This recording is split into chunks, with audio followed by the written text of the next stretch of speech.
o intestino saudável, ele precisa estar limpo, limpinho. Quando o intestino não está limpo, algo errado vai acontecer. E o principal é, a gente não pode deixar ele ficar sujo.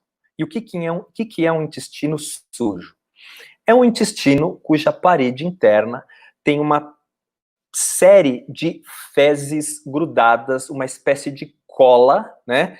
Onde as bactérias que não são saudáveis para a gente conseguem se multiplicar com força, né, e com mais eficiência do que as demais bactérias.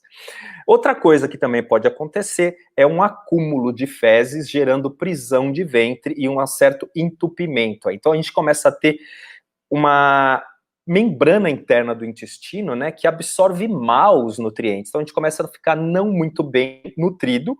E como ali é uma área de troca, o intestino ele começa a reabsorver alguns nutrientes dessas fezes que estão paradas lá, estão grudadas, e a atividade inflamatória local começa a multiplicar bastante. O mais importante disso tudo é que tudo isso é muito inflamatório, né? Então, assim, com essas bactérias no meio das fezes, as bactérias que são saudáveis para o nosso intestino, elas começam a morrer, porque o ambiente não é propício para elas. E as bactérias que são inflamatórias, elas se reproduzem mais. E isso começa a provocar barreiras, né, furos na barreira do nosso sistema imunológico no intestino, e a gente começa a ter brechas no sistema imunológico que são muito sérias. Isso traz intolerância a alguns alimentos, a pessoa começa a ficar intolerante a grãos, intolerante à lactose, intolerante ao glúten, que já é um pouco agressivo para a mucosa do intestino, né? Porque o intestino ele está pré-inflamado. E a gente começa a ter problemas a mais aí. Algumas pesquisas têm mostrado para a gente que essas bactérias intestinais, elas conseguem influenciar as nossas vontades, né?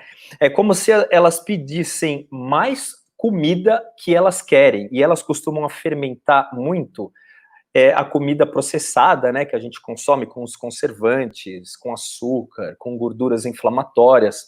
Então elas costumam consumir esses alimentos, né? E elas pedem mais, né? Essa seria uma teoria, né?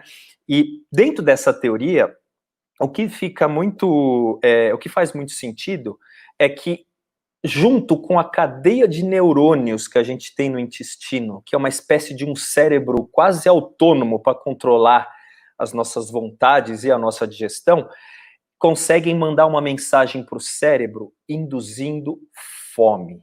Se tem algo que as pesquisas conseguem deixar muito clara, é o seguinte: as bactérias intestinais presentes no intestino de pessoas que têm doença metabólica ou que estão muito acima do peso são totalmente diferentes das bactérias das pessoas que são saudáveis. Então, a população de bactérias é totalmente diferente. Isso tem a ver com o ambiente que elas vivem, né?